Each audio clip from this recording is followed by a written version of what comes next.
Today we start our unit on functions. Now, when two variables relate to each other in some particular way, we often use a formula to explain what that relationship really is.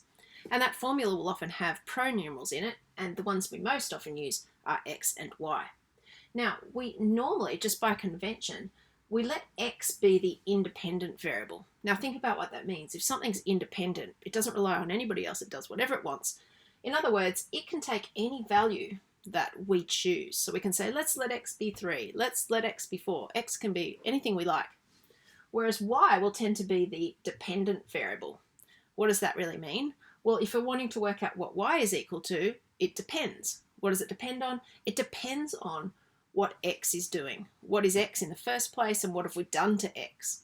So generally a function is some sort of recipe, if you like, some set of instructions of what we're going to do to x. And when we've done those things to x, we'll have a value for y.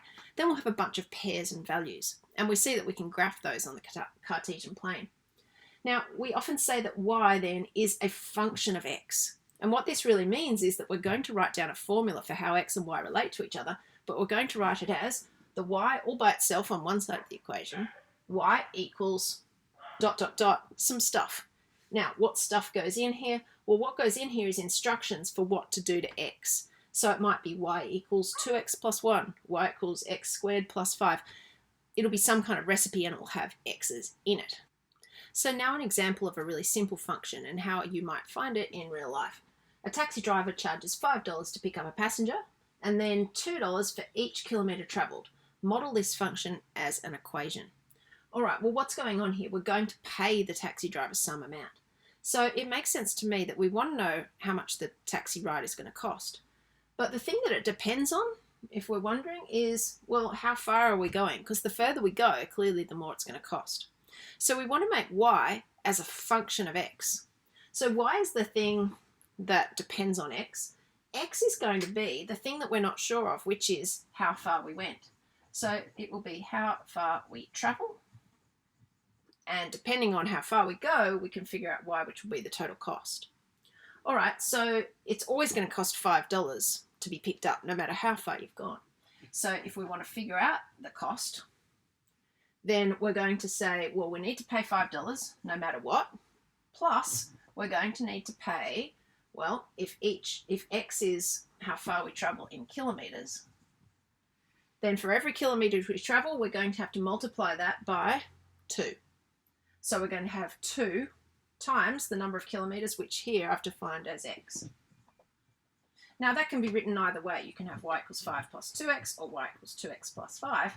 I prefer it around this way because I've already learnt that if we have a straight line that's in the form y equals mx plus b, then the m part is the gradient of the line, and you should have learnt this in year 9 and 10, and b, or this is sometimes also called c, can be either one, depending on the textbook that you're using, this will be the y-intercept. So if I want to graph this relationship now on a Cartesian plane, I can see I'm only going to need positive numbers because I can't go a negative distance and I can't have a negative cost. I'm not going to owe the taxi driver. Then if I want to see the cost, depending on how far I've gone, kilometres travelled, then depending on how many kilometres I've gone, I'm going to get a straight line where my cost is going to go up. And it's going to be graphed like this. Now I can see that this graph has a y-intercept of 5 and a gradient of 2.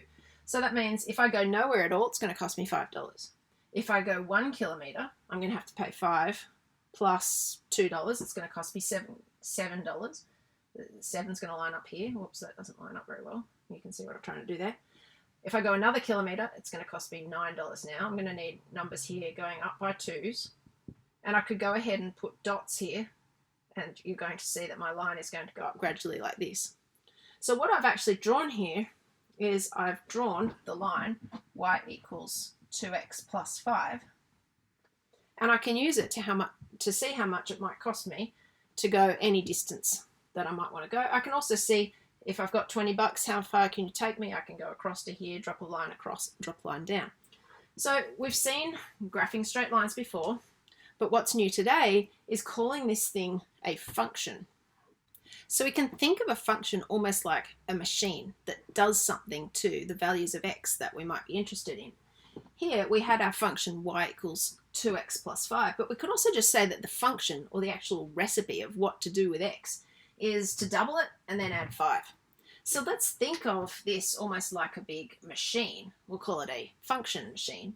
We put numbers in on the input side and it does its business to them. It's going to double them and add 5, and then it's going to churn them out and spit out some other number. So if we put 1 into this machine, in other words, if we let x be 1, then we've got 2 1s, that's 2, plus 5, it's going to spit out 7. And if we put a 2 into this function machine, the machine that doubles things and then adds 5, it's going to double the 2 to make 4, and add 5, it's going to give us a 9.